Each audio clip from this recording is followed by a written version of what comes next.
Tuition reimbursement in Elyria, a person receives two different types of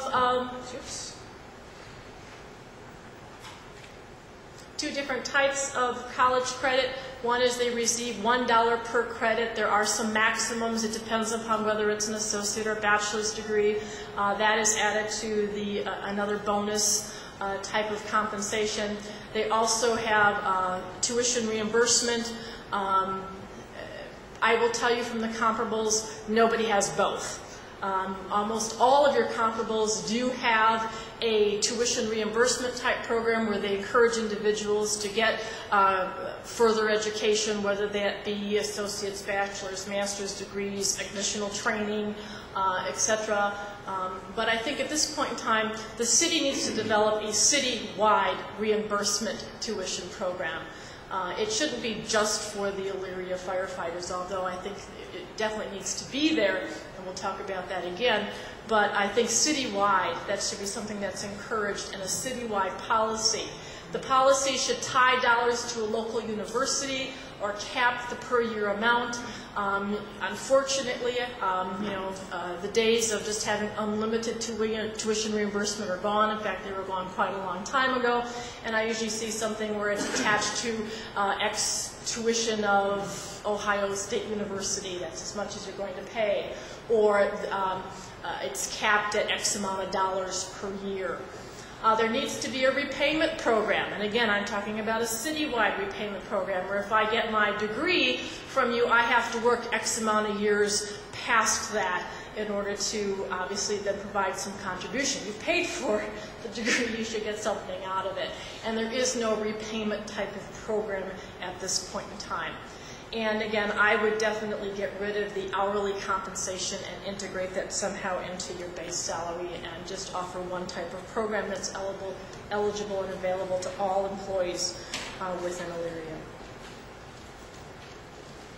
Vacation.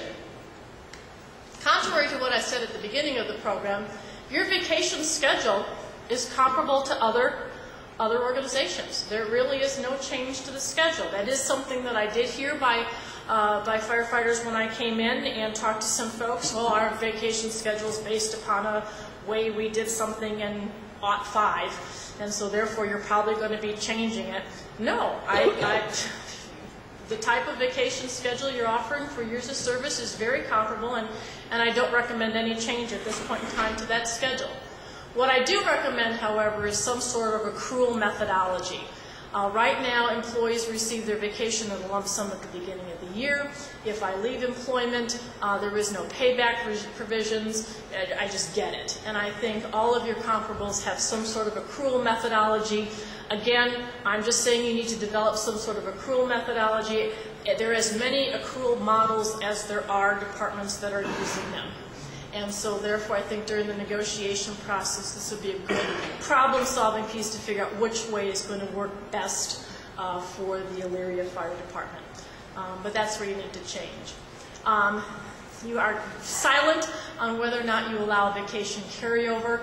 There were some folks that thought there was a policy, but there really is nothing in writing.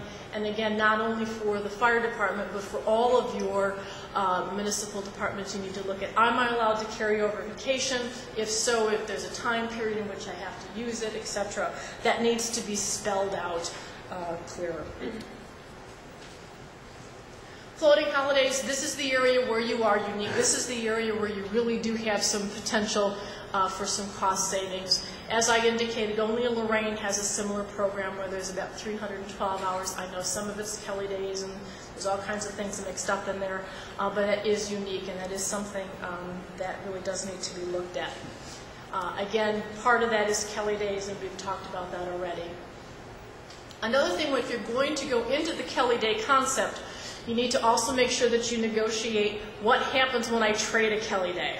Because again, if it goes outside of the FLSA cycle, you've got some issues. I do have some clients that are biting the bullet and saying, look, we'll have Kelly Days, but if there's a trade, we're just going to pay the overtime because I traded for somebody and then somebody doesn't reciprocate what I'm supposed to, and it causes all kinds of issues. That doesn't mean you can't do it, but make sure that you negotiate what's going to happen within a 28-day cycle if and when you are allowed to trade Kelly Days. Here's another area that we have some opportunities on. That's sick leave. At this point in time, again, on average, an employee takes 14.65 sick days. First of all, I need to clarify my methodology. First of all, we eliminated anybody who was on long-term illness, anybody who was an injury, anybody who was on new employees, and anybody who was on military leave. The second thing, you are allowed to take your sick leave in very small increments. And so therefore what I did was I took the total hours of sick leave that was provided on the auditor's report and then multiplied it and divided it by 24, which means that there are individuals who may not be taking full days, and I've counted it as a full day. It could be I'm taking an hour here, 2 hours there. I think the point is that there is no administrative oversight when it comes to absences. I did your contract language does require that. Your contract language looks at providing medical types of excuses. You already have that.